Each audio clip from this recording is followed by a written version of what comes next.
Subcommittee will come to order. Without objection, the chair is authorized to declare recess at any time. And we welcome everyone to today's hearing on oversight of Homeland Security Investigations. Chair now recognizes the gentlelady from Florida to lead us in the Pledge of Allegiance. I pledge allegiance to the flag of the United States of America and to the republic for which it stands, one nation under God, indivisible, with liberty and justice for all. Thank you.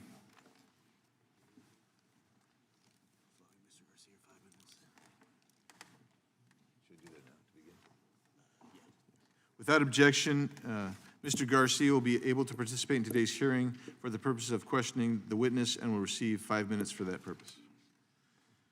I'll now recognize myself for an opening statement. I thank all the members for coming today, this important hearing, and I appreciate the Homeland Security Executive Associate Director Berger for joining us today. Today's hearing is titled Oversight of Homeland Security Investigations.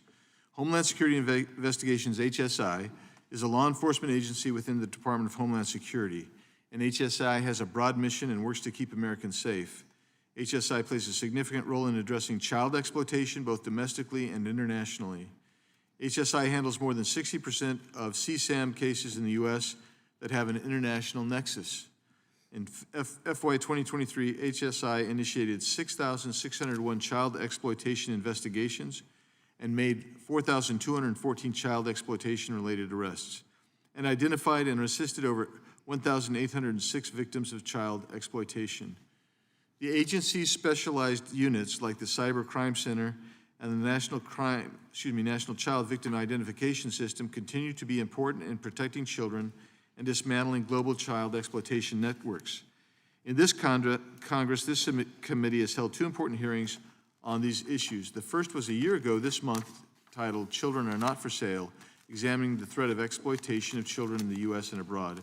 The second was 6 months ago, entitled A Voice for the Voiceless, CSAM Identification. We heard important testimony during those hearings, and I look forward to continuing that discussion with Executive Associate Director Berger today.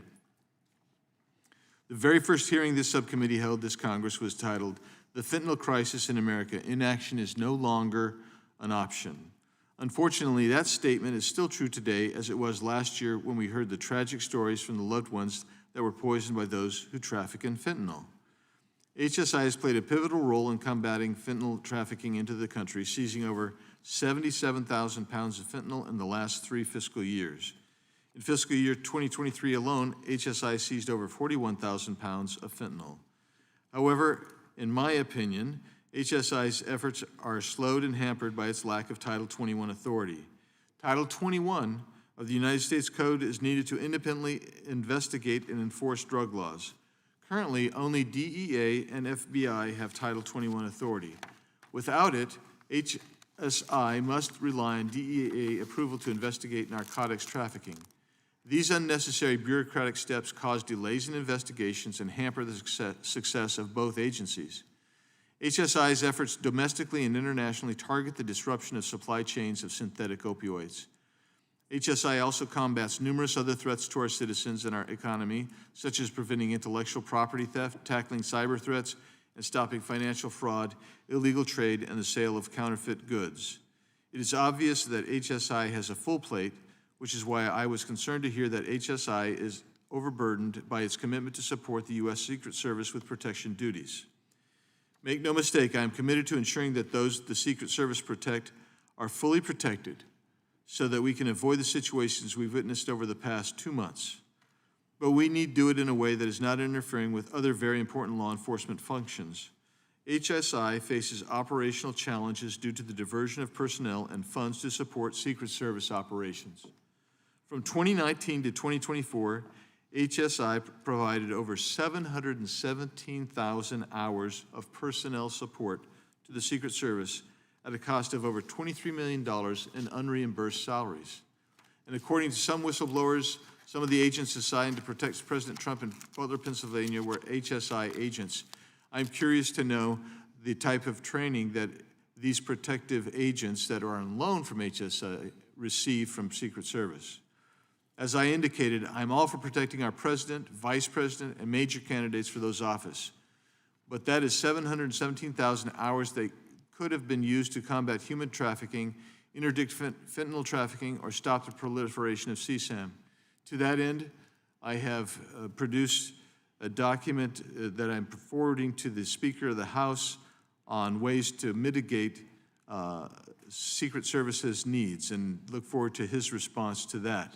I look forward to discussing these issues with our witness this morning. Also, I would inform the body that this morning a story broke indicating that the attempted assassin, Mr. Ruth, who is now in custody,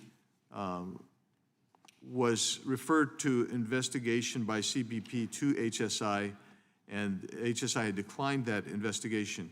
I've informed the EAD of that and look forward to hearing discussion about that as well.